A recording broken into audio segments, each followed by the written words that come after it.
Hey guys, Captain Silvertooth here from Infographic News for Kids. Today is Thursday, January 9th of 2020. It's kind of windy and looks like it's going to rain here in Missouri. And our mission is to inform the youth of all nations of the world being created for them to inherit.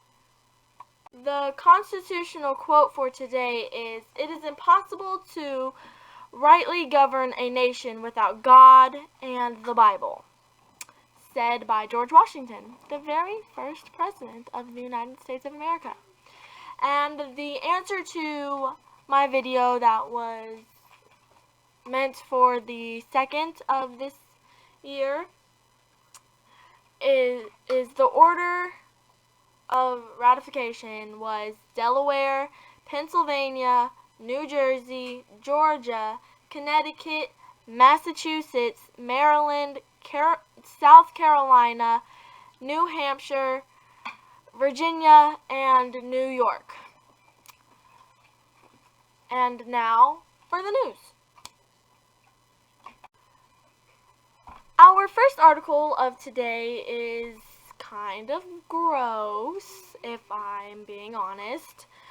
It's headlined, "Migrant Who Preyed on Heterosexual Men," which means straight men, "convicted of 136 rapes."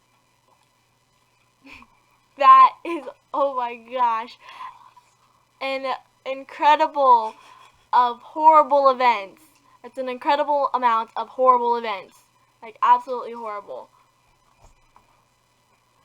A migrant man described as the most prolific rapist in British legal history, who preyed on young heterosexual men, has been given a life sentence of 30 years after being convicted of 159 sexual offenses, including 136 rapes.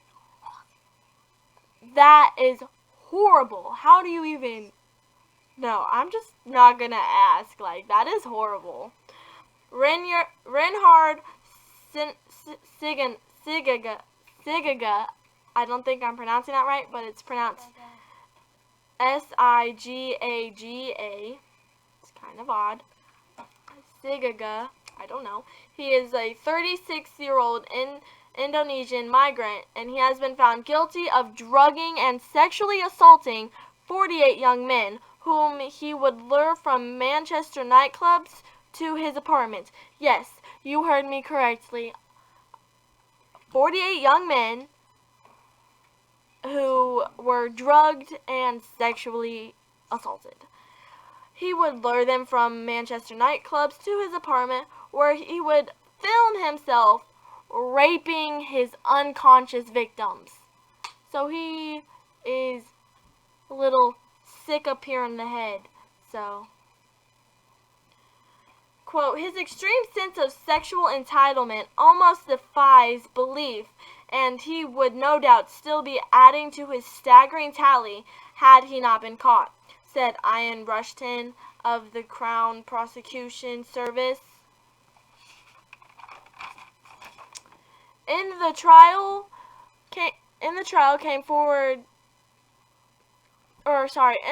many came forward to describe how the sexual assaults had damaged their mental health, leading to suicidal thoughts, with one victim saying that Seneca had destroyed a part of their life, how there was a time and point of the day where they just could not face themselves. They were just, like, that is horrible. Like, what kind of sick person does this? Like, you sicko. I think you should deserve 159 years in a prison, locked in a cell, all by yourself. By yourself. All alone. Only fed cheese. Just cheese. Not even crackers, just cheese. And you get nothing to drink. That's what I think should happen. That's what I think. That is what I think should happen.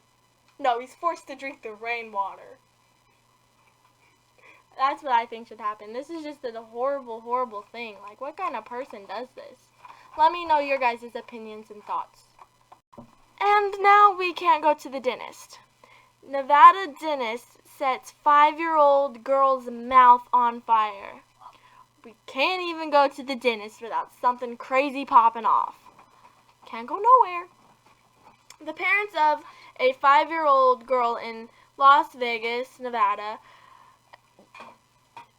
is suing the dentist who set their daughter's mouth on fire as she underwent a routine dental procedure.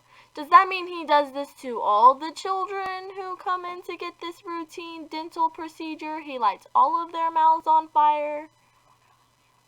That would be absolutely horrible. According to court documents, Dylan, the dentist, used a tool to smooth the girl's teeth while she underwent anesthetics, but the lawsuit says the procedure emitted a spark that caused the throat pack in the girl's mouth to ignite and produce a fire for up to 2 seconds. So that's 1 Mississippi, 2 Mississippi. That would be a long time to have your mouth on fire, would it not?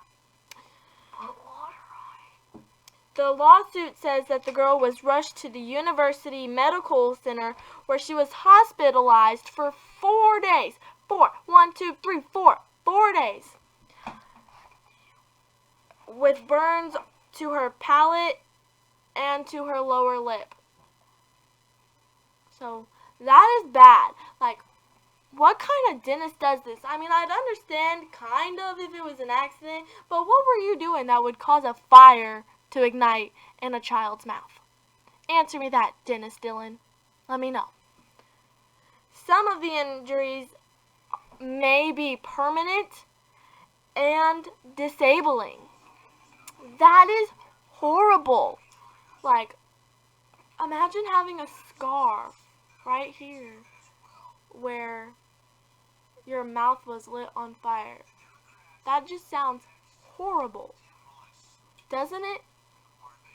Like, geez, and to be 5 and have your mouth set on fire by your dentist? That's crazy. I mean, I didn't like dentists or doctors, but I definitely don't like them now that I'm hearing that they're doing all this crazy stuff. Yeah, it's bad. It's really bad. Let me know your guys' thoughts and opinions. This next article is kind of gross. Poop everywhere. I cannot even say that with a straight face. Poop everywhere. Volusia woman arrested for throwing bucket of human feces at the landlord. Let me try saying that with a straight face. I can't do it. Believing she was going to be evicted, an Austin woman threw a bucket of feces at her landlord at her trailer on Saturday, according to police. This is in Florida, by the way.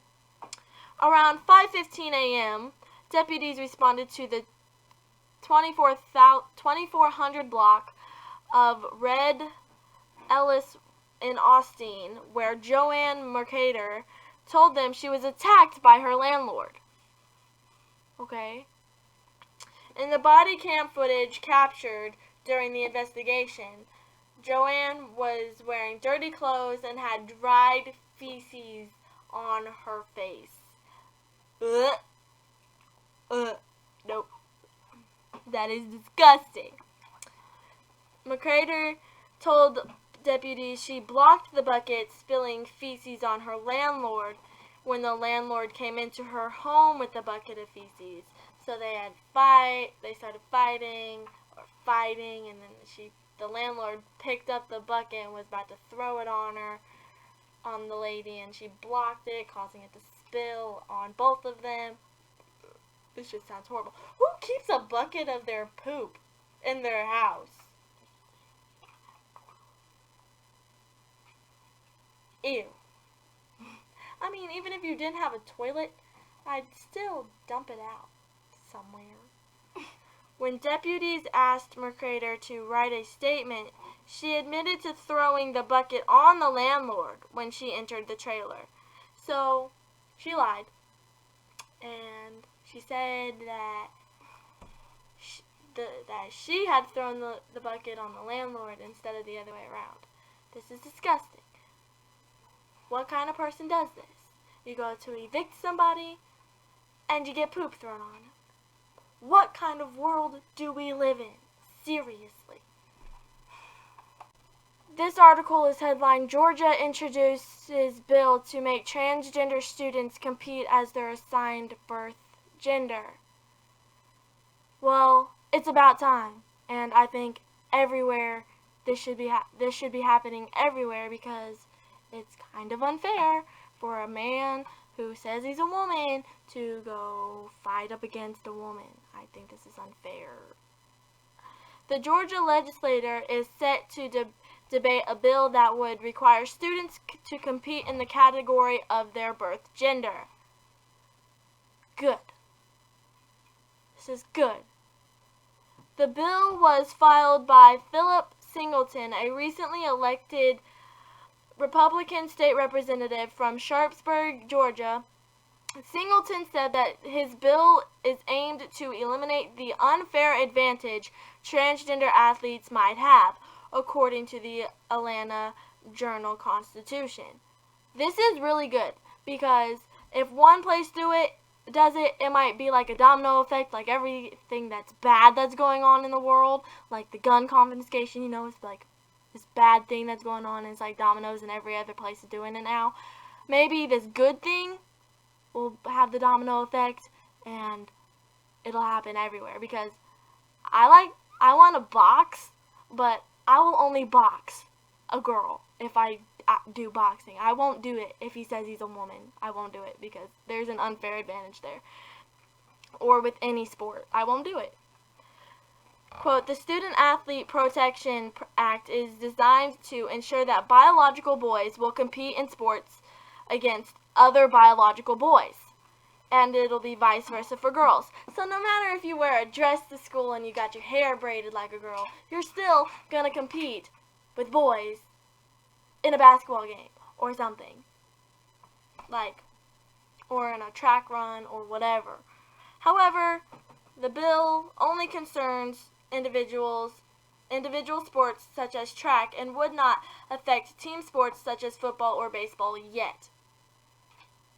So, track, because I think this is good, because 2 women lost the ability to meet with colleges because a transgender male who said he was female beat them in the track race thing, and that opportunity got taken away from them because they were in 2nd and 8th place, I think, and they were, yeah.